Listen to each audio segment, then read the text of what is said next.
Hey my all beautiful heads, welcome back to my channel. I hope so आप लोग अच्छे हो and healthy हो। सो आज मैं फिर से आ गई आप सबके लिए विलन कैन बी लवर की नेक्स्ट पार्ट लेके। सो वीडियो स्टार्ट करें उससे पहले कुछ बात करना आई थिंक सो बहुत इंपॉर्टेंट है। जैसे कि मैंने आप लोगों से पूछा तो आप लोगों ने डिसाइड किया आप लोगों को नोवेल देखना है, सुनना है। ओके, मैंने बोला ओके ठीक है। तो मैंने सोचा कि नवंबर में गैप लेके दिसंबर से स्टार्ट करूँगी और जैसा बोला मैंने वैसे ही काम किया, मैंने स्टार्ट किया। जब मैं नवंबर में नहीं कर रही थी, आप लोग हर एक जगह पे मुझे कमेंट कर रही थी कि लॉन्ग करो, नोबल करो, डीएम भी कर रही थी इंस्टाग्राम पे, हर जगह पे। एंड उसके बाद जब मैं वीडियो डाल रही हूँ, आप लोगों की रिस्पॉन्स, उसका मैं क्या ही बोलूँ। इतना कम रिस्पॉन्स, लाइक ऐसा लग रहा है कि आप लोग बिल्कुल भी इंटरेस्टेड नहीं हो, आप लोगों को बिल्कुल भी अच्छा नहीं लगा है। लाइक मैं हमेशा पूछती हूँ क्या प्रॉब्लम है, अगर अच्छा नहीं लग रहा है, कोई चीज़ कन्फ्यूजन है तो आप लोग मुझे बताइए। बट वो भी आप लोग नहीं कर रहे हो। मुझे समझ नहीं आता कि एक लाइक एंड थोड़ा कमेंट करने में कितना ही टाइम जाएगा। अगर मैं इतनी टाइम निकल के आप लोगों के लिए एक लंबा सा वीडियो ला सकती हूँ, तो आप लोग भी तो मेरे लिए एक छोटा सा लाइक और कमेंट कर सकते हो और शेयर कर सकते हो। बस इतना ही, इससे ज़्यादा और क्या ही मैं आप लोगों से चाहती हूँ। बट आप लोग वो भी नहीं करते हो। So I am so disappointed and at the time मैं बहुत ज़्यादा कन्फ्यूज भी हूँ, क्योंकि टॉक्सिक स्टोरी है। एंड अभी अगर आप लोगों के ऐसे रिस्पॉन्स आ रहा है तो मैं आगे जाने के बाद इस स्टोरी का क्या रिस्पॉन्स आएगा, क्या आएगा, उसको लेके मैं अभी से ही लाइक मेरा दिमाग ख़राब हो रहा है। बट जो भी हो, प्लीज़ थोड़ा सा रिस्पॉन्स करना। एंड स्टोरी कैसा लग रहा है, कहाँ पे आप लोगों को प्रॉब्लम हो रहा है, क्या हो रहा है, आप लोग मुझे ज़रूर बताना। ओके, सो चलो फिर आज के लिए हम आगे के लिए स्टार्ट करते हैं। जैसे कि बारिश, क्या कभी सुना है? हाँ, आसमान से गिरेगा बारिश की तरह पैसा, लोग खड़े होंगे और वो पैसे को अपने हाथों में लेंगे। ये सारे तो हमने सिर्फ ड्रीम में ही देखा होगा। बट क्या हो अगर वो रियलिटी में हो? हाँ, रियलिटी में हो भी रहा है। अप्रैल का टाइम है जहाँ पे बहुत ज़्यादा गर्मी है। हाँ, एक जगह जो है बीजिंग के बहुत दूर, एक जगह जो कि लाइक बहुत ज़्यादा गरीब या फिर एकदम लोअर सोसाइटी के जो लोग हैं वहाँ पे रहते हैं। एंड वो एक बस्ती भी बोल सकते हैं जहाँ पे लोग दो पैसे के लिए भी बहुत ज़्यादा स्ट्रगल करता है, बहुत मेहनत करते हैं एंड उनकी उस पैसे को अमीर लोग छीन लेते हैं। हाँ, वैसे ही एक बस्ती के ऊपर कुछ टाइम से एक हेलीकॉप्टर बहुत ज़्यादा ही उड़ रहा था। एंड इसे उस जगह के लोग जो बहुत ज़्यादा डरे हुए थे कि क्या हो रहा है, क्योंकि 1 घंटे से वो हेलीकॉप्टर बस वहाँ पे ही घूम रहा था, चक्कर लगाते जा रहा था। तो वो बस्ती वाले लोग भी डर गए थे, तो उन्होंने आसपास की पुलिस स्टेशन एंड उन सब में कॉल किया, पता किया कि क्या हो रहा है। बट कोई कुछ ट्रैक नहीं कर पा रहा था। एंड कुछ ही टाइम में उस बड़े से हेलीकॉप्टर के अंदर से पैसे की बारिश होने स्टार्ट हो गया। सब लोग शॉक्ड एंड साथ में खुश भी थे। उस बस्ती के हर एक लोग उस पैसे को लेना स्टार्ट कर दिया था। उन लोगों की फेस पे वो चमक, वो खुशी, वो वो बता के भी जाहिर नहीं किया जा सकता। सब खुश थे एंड यही सारी चीज़ शॉकिंगली सब रिकॉर्ड हो रहा था। हाँ, ऑनलाइन पे, न्यूज़ पे, हर जगह पे दिखाया जा रहा था कि आज सुबह इस बस्ती के अंदर ऐसे पैसे की बारिश हुआ, वो भी 10 बजे। लाइक ये हर एक जगह पे न्यूज़ हो रहा है, ऑनलाइन, हर एक जगह। और कहाँ से आई ये पैसा, कौन कर रहा है, कौन दे रहा है इन गरीबों को ऐसे पैसे, किसी को नहीं पता, किसी को भी नहीं। एंड यही सारी चीज़, ये न्यूज़ जो ली मियाँ है वो देख रहा था, उसको सब कुछ पता है, उसे सब कुछ पता है। बट वो कुछ कर नहीं पा रहा है क्योंकि उसके पास प्रूफ नाम का कोई चीज़ है ही नहीं। वो गुस्से में तिल मिला रहा था। वो तुरंत जो रिमोट था वो नीचे फेंका। एंड तभी एक कांस्टेबल उनके सामने बोला, सर प्लीज़ आप शांत शांत हो जाइए। बट लीमियो अपने आप को, अपने गुस्से को शांत नहीं कर पा रहा था। उसका गुस्से में उसका दिमाग खराब होते जा रहा था। पैसा और कोई पैसा नहीं है, वो वही पैसा है जो आज सुबह, हाँ आज सुबह उस जगह से लाया गया था, उस ट्रेन स्टेशन से। एंड वही पैसा इस कमीने लान वांजी इस तरीके से उड़ा रहा है। इस उसको बहुत गुस्सा भी आ रहा था। तभी वो कांस्टेबल सामने बोला, सर अब ज़्यादा गुस्सा मत कीजिए, वो किडनैपर वो फिर से फ़ोन करेगा, शायद वो और भी पैसा चाहेगा। लीमिया जो खड़ा हुआ एंड देखकर बोला, जी बाहर निकालो। उसे बोला, क्यों सर, आपको कहाँ जाना है? लीमिया जो देखन बोला, खेल अभी तक ख़त्म नहीं हुआ, मेरा चाल अभी मैंने दिया कहाँ पे। ये बोलते ही उसके फेस पे एक अजीब से स्माइल था एंड वो तुरंत ठक ठक करते हुए वहाँ से जा रहा था। एक्चुअली आज सुबह पांग जी ने उसका टाइम चेंज कर दिया था, बोला था 10 बजे। वो गया वहाँ पे, लेकिन फिर से फ़ोन किया एंड बताया 6 बजे वो होगा। तो जैसे सोचना वैसे ही काम। एंड ऐसे भी कल ली मियाओ उस स्टेशन पे चला गया था, वहाँ पे हर एक चीज़ अच्छे से देखा एंड रात को प्लानिंग करके अपने आर्मी ऑफिसर को, जितने भी ऑफिसर थे सब लोगों को लाइक बता दिया था। सब लोग अपनी कपड़ों को चेंज करते हुए एकदम नॉर्मल पर्सन की तरह जगह जगह पे फैले हुए थे, जैसे कि वो लोग तब माफिया किंग लान वांगजी को पकड़ पाएंगे। हाँ, ऐसे सोचा तो उन लोगों ने ऐसे ही था, बट उनको क्या पता है ये लान वांगजी इतने भी कच्चे खेल की इंसान नहीं है, ये सबसे ऊपर वाले इंसान है। ठीक 6 बजे एक ट्रेन वहाँ पे आके रुका, जिस ट्रेन से आर्मी ऑफिसर निकलने लगे। हाँ, पूरे ट्रेन में भर के आर्मी ऑफिसर थे, सब पुलिस वाले शॉक्ड, ये आर्मी लोग आए कहाँ से। एंड उन सारी आर्मियों के बीच में वो किडनैपर भी था, जो कि उन्हीं के जैसे कपड़े पहना हुआ था, और जो बैग लेके वो लोग खड़े हुए थे, वो बैग उनकी ही आंखों के सामने से भांजी लेके फरार हो गया। और जब उन पुलिसों को पता चला तब तक बहुत ज़्यादा देर हो गया था। उनकी आंखों के नीचे से उस बैग को लेके वो इंसान चला गया। बड़े से कमरे जहाँ पे दिन हो या रात हर टाइम अंधेरा छाया होता है। हाँ, अभी भी ऐसा ही था। उसी बेड में एक ओमेगा धीरे धीरे अपनी आंखों को खोला। हाँ, आंखों को खोलते ही वो आसपास देखा और धीरे धीरे उसे बहुत सारी चीज़ें महसूस होने लगा। उसकी बॉडी की पेन, उसकी उसके अंदर की वो पेन, वो तकलीफ़ है, उसे उसे फील हो रहा था बॉडी से ज़्यादा। जो दिल में जो पेन हो रहा है उसे वो क्या ही बोले। वो थोड़ा हिलने की कोशिश किया तो वो हिल नहीं पा रहा था। उसने महसूस किया एक सख्त और बड़े से लंबी हाथ उसे जकड़ के रखा है। उनकी आंखों से आंसू ऑटोमेटिकली निकल आया। कल रात भी वो अपने आप को बचा नहीं पाया। वो अगेन अपनी इज्जत को लुटा दिया। उसका कीमती सब कुछ ये इंसान ने ले लिया। मैं अपने आप को रोक नहीं पा रहा था। उसका दिमाग वो सारी छवियों को, वो सारी बातों को, वो सब कुछ फ्लैशबैक की तरह उसकी आंखों के सामने चल रहा था। वो वांग जी के आगे झुक गया, कुछ नहीं कर पाया। और ये इंसान की बॉडी से आती हुई वो स्मेल जो विंग के बॉडी के अंदर लपेट गया है, इससे विंग को सख्त नफरत हो रहा है। वो अपने आप को रोक नहीं पा रहा था। उसका बॉडी ऑटोमेटिकली शेक करने लगा। अब विंग को रोना आ रहा है। वो अपनी रोने को कंट्रोल नहीं कर पा रहा था। वो रो रहा था, लंबी लंबी ब्रीथ ले रहा था, जिसके कारण उसका बॉडी शेक हो रहा था।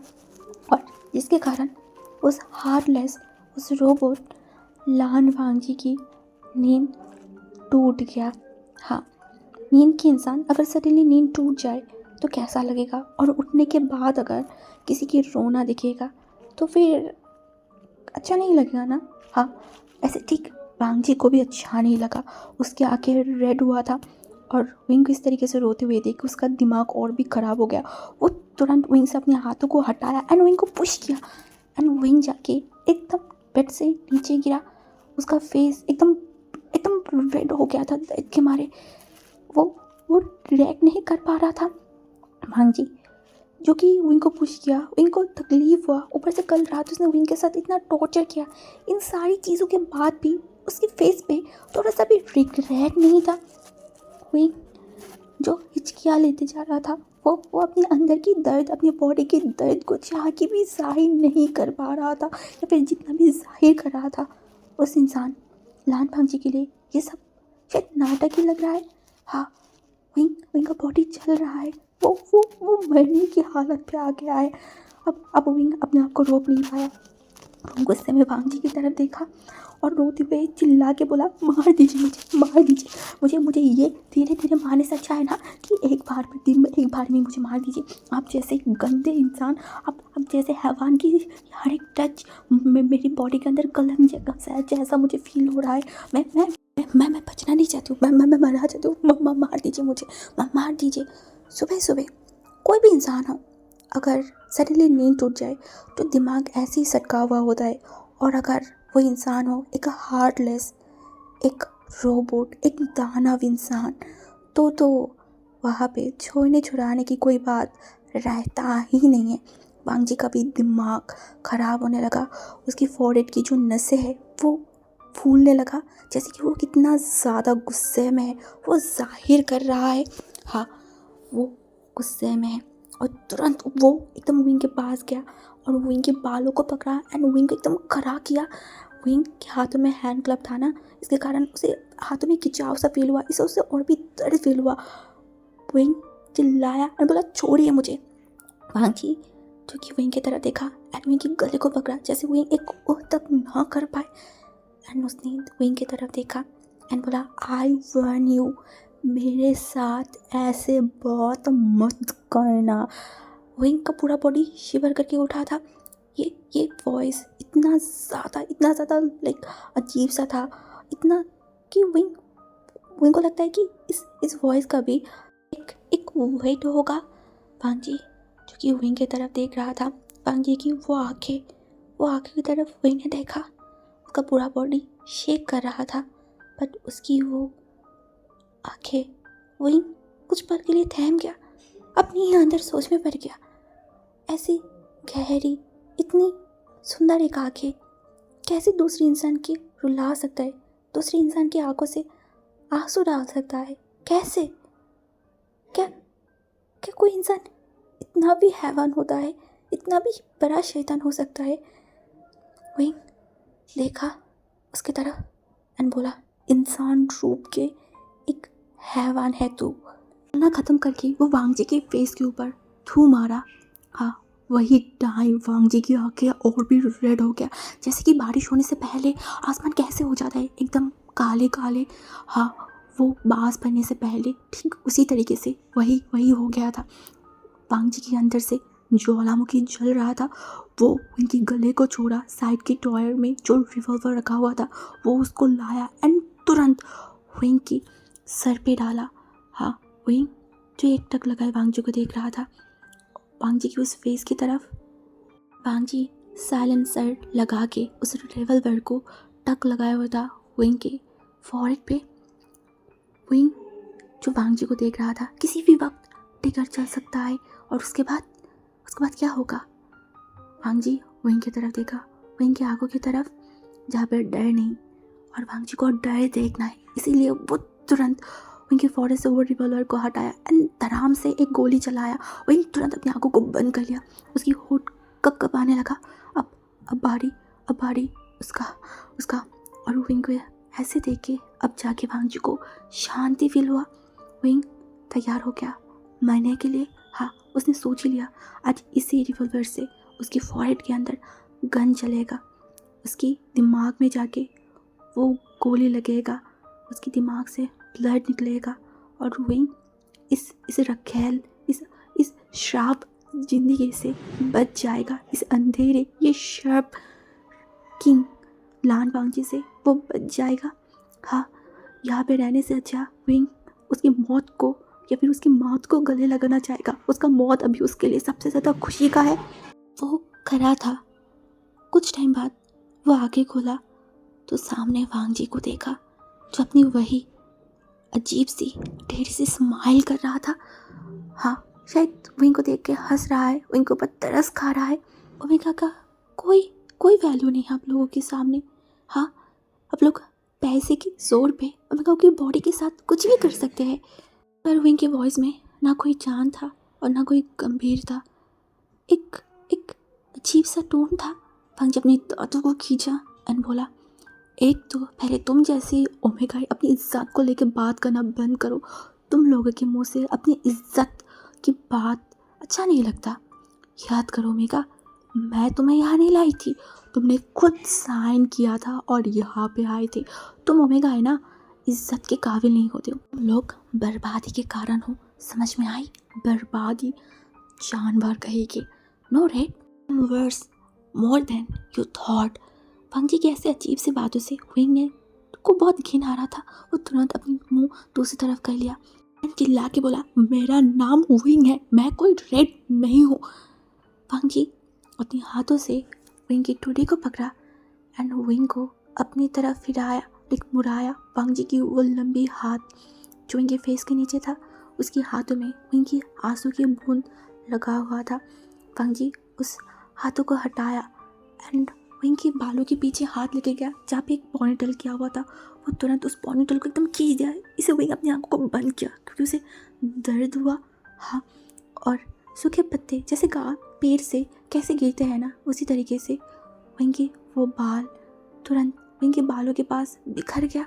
और ये सीन पांजी एक अलग ही दुनिया में चला गया। वो तुरंत विंग को पीछे घुमाया एंड विंग का बॉडी लेके आके उसके एकदम शोल्डर पर टक लगाया और विंग के उस बालों के अंदर अपनी उस नोज़ को आगे लेके गया। और उसके बाद लंबी लंबी ब्रीथ लेने लगा, जैसे कि विंग के बालों से आते हुए हर एक सेन वो अपने पास इनहेल करना चाहता है। जैसे विंग की सेन उसे ड्रग जैसा फील हो रहा है, इतनी सुकून। वो लंबी लंबी ब्रीथ लेने लगा, जैसे कि इस दुनिया की न्यू दरवाज़ा उसके सामने खुल रहा है। वो धीरे धीरे विंग की और करीब जाने लगा।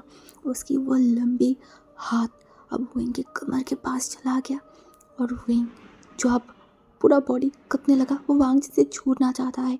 बट इतना आसान है क्या इस अभिशाप से, इस इंसान से दूर जाना? नहीं, बिल्कुल भी नहीं। वांग तुरंत विंग को गोद में उठाया एंड उसको बिस्तर के पास लेके गया और विंग के ऊपर झुकाया एकदम उसके पास। I couldn't be bothered to spare a thought or a guilt for that.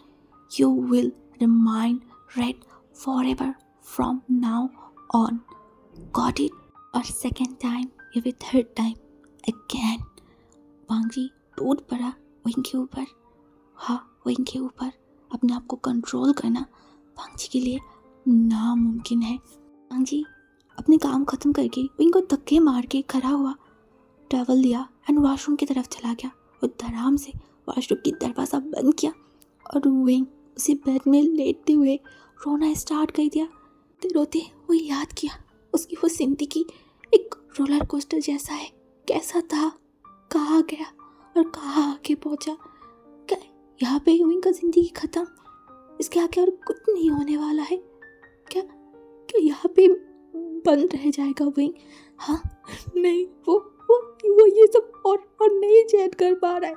उसे उसका दम घुट रहा है। वो नहीं रह पाएगा। कोई तो भेजो गॉड, मेरा मदद करो, मैं मर जाऊंगी, मैं जीते जी मर जाऊंगी। गॉड, इसी जहन्नम से मुझे बाहर निकालो। जियांग फैमिली या फिर जियांग मेंशन, वो छोटा सा घर में वही नहीं है। आज 3 दिन हो गया है जियांग फैमिली अपने आप को घर में बंद ही कर लिया है। हाँ, दर्द तकलीफ़ के कारण वो किसी के सामने नहीं जा रहा है, बट कोई रिग्रेट नहीं है। तो वो है मैडम यू, वो अपनी ही तरह है, खुश है, खाना बना रहा है। अब तक विंग यहाँ पे था तो विंग सारा काम करता था, जो मैडम यू बोलता था वो सब कुछ वो करता था। विंग नहीं है तो काम का प्रेशर है, जिस कारण उनके दिमाग थोड़ा सा ख़राब है। और बस उनका हस्बैंड 3 दिन से दरवाज़ा बंद करते हुए रूम के अंदर बैठा हुआ है, इससे उनको और भी गुस्सा आ रहा है। अब खाना बनाने के गया तो देखा नमक नहीं है, तो उनका दिमाग ख़राब हो गया। वो तुरंत अपने हस्बैंड के रूम में गया जो कि वहाँ पे बैठा हुआ है, जो सारी पेपर्स है वो देख रहा है। 3 दिन से वो वांगजी या फिर उस माफिया लान वांगजी के बारे में पता करने की कोशिश कर रहा है, बट कोई कहीं पे भी उन्हें कुछ भी नहीं मिल रहा है। वो पागल जैसा कर रहा है, हर एक पेपर चेक कर रहा है। इतनी बड़ा माफिया, कहीं पे तो कुछ मिलेगा ना, वो वही कर रहा है। तभी मैडम ने आके तुरंत उनके हाथों से उस पेपर को ले लिया और बोला, खुद नहीं खाना खा रहे हो तो कोई बात नहीं, हमें भी बिना खाए मारोगे क्या? जियांग फैमिली जो खड़ा हुआ एंड गुस्से में दिखा, बोला, वो पेपर मेरे पास दो यू। उसे बोला, नहीं दूंगा। ऐसे दूसरे के बेटे के लिए चिंता करने से छोड़ो, खुद की बच्चों के बारे में सोचो। समझ में आई ना? तुम्हारा बेटा कल से घर नहीं है, एक बार भी सोचा है कहाँ गया है, क्या किया है? वो देखा, बोला, वो पेपर दो। उसने बोला, नहीं। दूसरे के बेटे, तभी उन्होंने बोला, बस चुप हो जाओ। और एक शब्द भी अगर बोलोगे ना, मैं तुम्हारी जान ले लूँगी। और तुम्हारी वो नालायक बेटा, उसके बारे में पूछो, जाके देखो कौन सी बार में कहाँ पे पड़ा हुआ होगा वो नालायक। अगर वो मेरे सामने आ जाए ना तो मैं खुद उसकी गला घोट दूँगी, उसे मार दूँगी। और तभी उसने देखा, बोला तुम कैसे फादर हो? हाँ, अपने बेटे के बारे में ऐसे बात बोल रहे हो? उसने बोला हाँ मैं बोल रही हूँ। तुम नहीं समझोगे मेरे अंदर क्या चल रहा है, तुम कभी समझ नहीं सकते। तुम एक माँ हो ना। हाँ, वो उस मासूम सा बच्चा, उस फूल जैसे बच्चे को के साथ ऐसे हुआ, तुम्हें थोड़ा सा भी बुरा नहीं लग रहा है? हाँ, थोड़ा सा तकलीफ नहीं हो रहा है?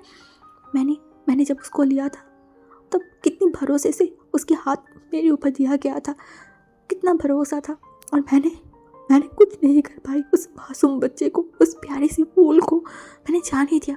मुझे अपने आप के ऊपर घिन आ रहा है, और सबसे ज़्यादा अगर घिन किसी के ऊपर आ रहा है ना, वो तुम्हारी बातों के कारण उस बच्चे ने इतनी बड़ा स्टेप लिया, उसका ज़िंदगी बर्बाद हो गया। ना जाने मेरा बेटा किस हालत में होगा। ये बोलती हूँ, उनकी आंखों से आंसू को पोंछा, लंबी लंबी कदम लेते हुए वहाँ पे चला गया, और वो रुक गया। मैडम यूँ कुछ टाइम के लिए रुक गया था, हिला तक नहीं। यानली जो पीछे से उसकी मम्मी की शोल्डर पे हाथ रखा तो वो यानली की तरफ देखा। यानली ने पूछा, अगर मेरे साथ ऐसा होता तो क्या आप मुझे भी भूल जाते मम्मी? बोला ऐसा कुछ नहीं है, समझ में आई ना?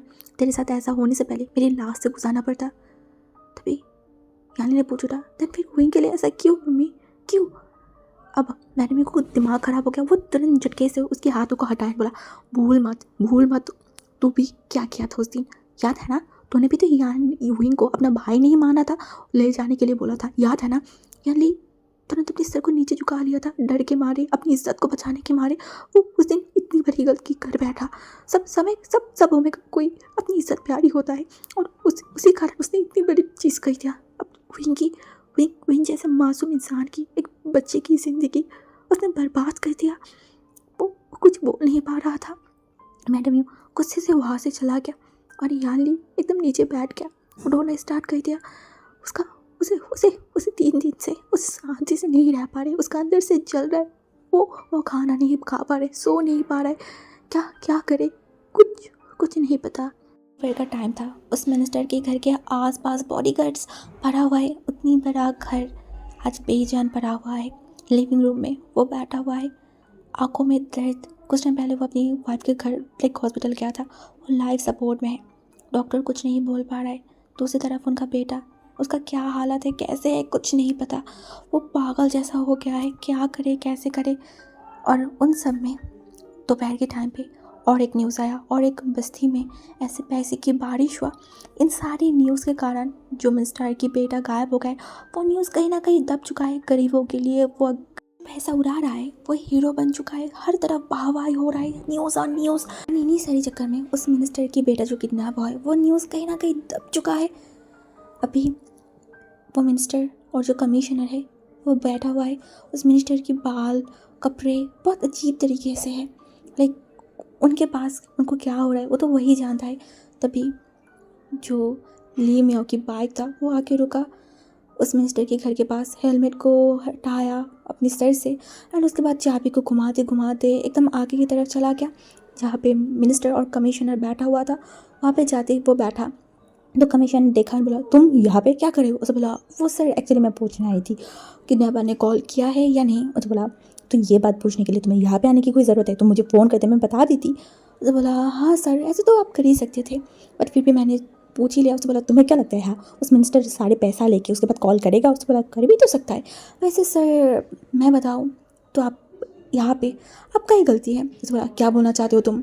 सर मैं बोलना चाहती थी कि अगर आप ये पूरे रिस्पॉन्सिबिलिटी, ये मिशन मुझे दे देते तो अब तक शायद मैं इसको कंप्लीट कर चुकी होती, पर सर आपने नहीं किया, अब क्या ही कर सकते, मिशन सक्सेसफुल हुआ भी नहीं। अपनी ही छोटे से उम्र के ऊपर से जूनियर से ऐसे बात सुन के वो गुस्से में आ गया, चिल्ला के बोला चुप हो जाओ तुम, तुम्हारी ग्रुप में सिर्फ 5 मेंबर है, तुम उन 4 मेंबर 5 मेंबर को लेकर क्या ही कर लेते। अब लीमियो ने देखा एंड नॉर्मली बोला मैं सीसीटीवी फुटेज की मॉनिटरिंग करता। वो चुप हो गया। हाँ ये बात तो सही है, उन्होंने तो इसके बारे में सोचा ही नहीं, वो बस सीसीटीवी फुटेज को चेक किया था जो कि गायब था, उसके बाद उन्होंने कोई चीज़ देखा ही नहीं। एंड जब वो तो आर्गूमेंट कर रहे थे ना, तो जो मिनिस्टर था वो चिल्ला के उठा बोला चुप हो जाइए आप लोग और एक बात भी मत कीजिए। तभी ली मियाओ ने देखकर बोला, कूल सर, आपके हार्ट की प्रॉब्लम है, ऐसे चिल्लाएंगे तो हार्ट अटैक हो जाएगा। वो मिस्टर अब रोना स्टार्ट किया, बोला मेरे बेटे का भी हार्ट में प्रॉब्लम था, उसे अंधेरे से डर लगता था, उसे पैनिक अटैक आता था, मुझे पता नहीं मेरा बेटा कैसा होगा, ठीक भी होगा या नहीं, प्लीज़ आप लोग कुछ कीजिए, मेरी बेटी को ढूंढ के लाइए। जब वो ऐसे रो रहा था ना, तभी उनके फ़ोन पे मैसेज का साउंड आया, टंग टंग करके। वो पॉकेट से फ़ोन को बाहर निकाला एंड उस मैसेज को देखा, तुरंत उनकी फेशियल रिएक्शन चेंज हो गया था। वो जल्दी में उस फ़ोन को अपनी पॉकेट में डाला एंड उन मिनिस्टर एंड जो ली मियाओ ऑफिसर था उनकी तरफ देखकर बोला, आप लोग जाइए, मैं अभी सोना चाहती हूँ, मुझे बहुत टायर्ड फील हो रहा है। ली मियाओ देखा शकी भरी नज़र से, जो इंसान अभी कुछ ही टाइम पहले अपने बेटे को लेके रो रहा था, सडनली इस तरीके से चेंज होना और सोएगा, ली मियाओ का हजम नहीं हुआ। वह सारे जो मेट्स है वो किचन में था। भांजी नीचे आया तो वो सारे लोग अपनी किचन में चला गया था। कोई भी भांजी के सामने आता नहीं था, क्योंकि भांजी ने क्लियर कट बोल दिया था कोई भी ओमेगा उसके सामने नहीं आना चाहिए। भांजी मोशनो एंजिन जोशन बेसमेंट से ऊपर आ गया लिविंग एरिया में। हाँ, उस फार्म हाउस के नीचे भी एक बेसमेंट है जहाँ पे बहुत सारी चीज़ें छुपा हुआ है, सीक्रेट रूम, सीक्रेट बहुत सारी चीज़ें दबा हुआ है। दूसरी तरफ एक मेड जिसका नाम है लिली, वो शॉकिंगली किचन एरिया से छुप छुप के इन लोगों को देख रहा था। उसे लग रहा है कि ये लोग हेवन से आया हुआ कोई इंसान है, इतना हैंडसम, इतना ज़्यादा कि वो मतलब बोल के भी अपनी आंखों को हटा नहीं पा रहा है। का मिलते ही लिली जो विंग का रूम है ना उसके आसपास रहता है, उसे विंग का वॉइस सुनना है, उसने उसे बहुत इंटरेस्ट है इतनी सुंदर ओमेगा उसकी वॉइस सुनने की। उस दिन जितनी भी विंग ने पागलपन किया था तब वो नीचे वाले एरिया में था, वो विंग की वॉइस वगैरह नहीं सुना था और अब उसे सुनना है। उसने शू में की मुँह से सुना है, या फिर बाकी मेट्स जो उस दिन उस रूम में थे उनके मुँह से भी विंग के बारे में सुना, उसकी पागलपंती के बारे में। उस दिन के बाद से इतनी सुंदर ओमेगा, तो उसकी वॉइस सुनने का उसके अंदर एक बेचैनी था, सुनना था। बट उस दिन से लेकर अब तक विंग ने एक बात तक नहीं किया, इवन शू में से भी उसने कोई बात नहीं किया। हाँ, बिल्कुल भी नहीं किया। आज ये लेके 2 बार है जब लिली लान वांगजी को देख रहा है, उसे सबसे ज़्यादा अट्रैक्ट करता है वांगजी की वो आँखें, पता नहीं क्यों उसे खींचता है। उसे मोशन उससे थोड़ा डर लगता है, क्यों पता नहीं, बट वांगजी जो सबसे ज़्यादा डरावना है वो कहीं ना कहीं उसे अट्रैक्टिव लगता है। शो में कब से लिली को नोटिस कर रहा था, अब वो आँखें दिखाया और बोला, मरना चाहते हो क्या, देखो टेबल के ऊपर क्या रखा हुआ है। तभी जो लिली था वो चुप हो गया एंड उसके बाद बोला, मेरा क्या गलती है, इतनी हैंडसम अल्फाओं को देख के मुझे ऐसा लग रहा है कि मैं जन्नत में हूँ, इतना अच्छा, इतना इतना ज़्यादा हैंडसम कोई अल्फा कैसे हो सकता है।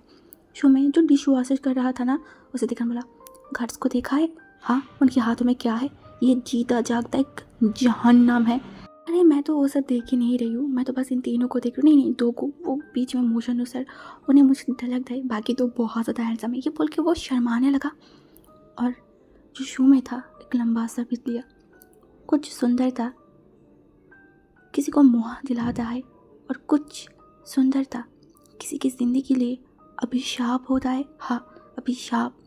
ऐसे बाहर से सुंदरता सबको पसंद होता है, पर जब उस इंसान के अंदर झाँक के देखेगा तब समझ आएगा ऊपर की सुंदरता ये सब नहीं होता है, अंदर देखना ज़्यादा ज़रूरी होता है। क्योंकि अगर ऊपर सुंदर है और अंदर कोयले के जैसे काला, तो फिर क्या करेगा, ज़िंदगी बर्बाद हो जाएगा। जैसे कि ये बोल के वो रुक गया। सिगरेट की धुएं से वो लिविंग एरिया एकदम एकदम भर गया है, इतना स्मेल आ रहा है, कोई भी नॉर्मल इंसान वहाँ पे रहेगा तो शायद दम घुट जाएगा।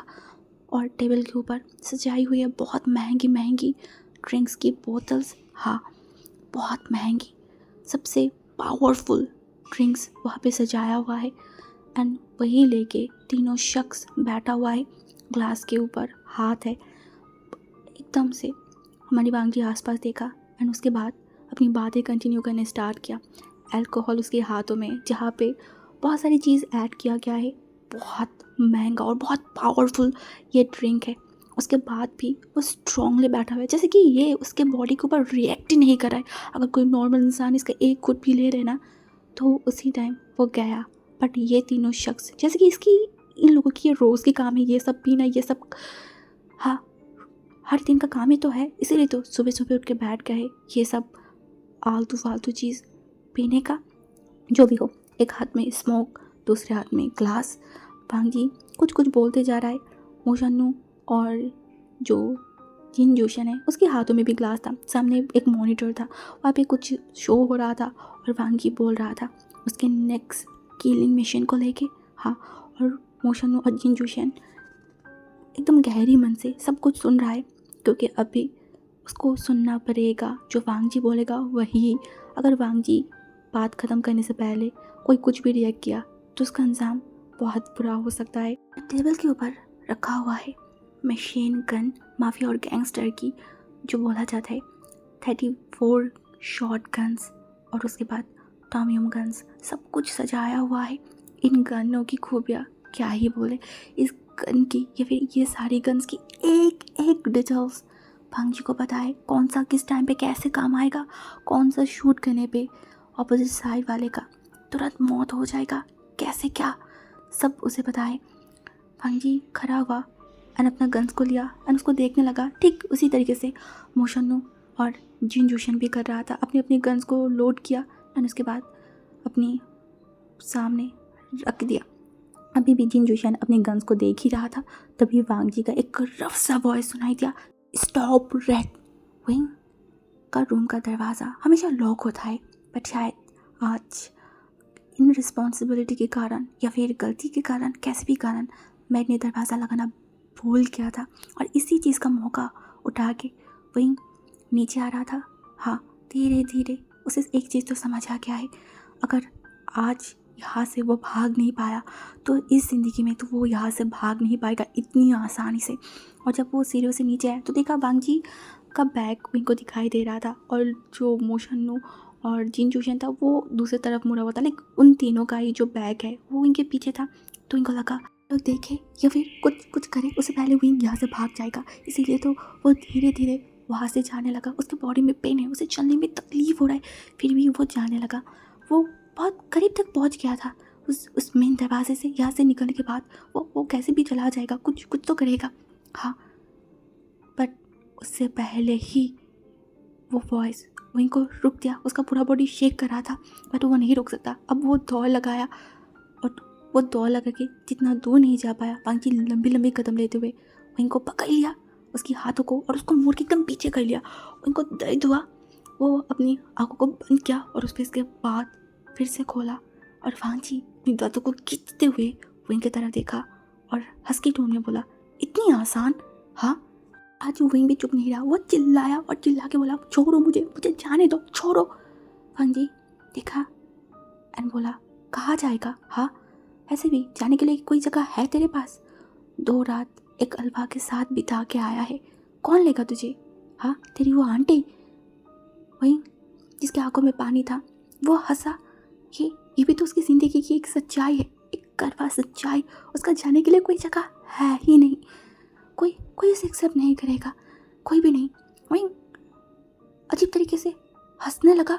सब लोग शॉक हो गए इस हालत में विंग को हंसते हुए देख के।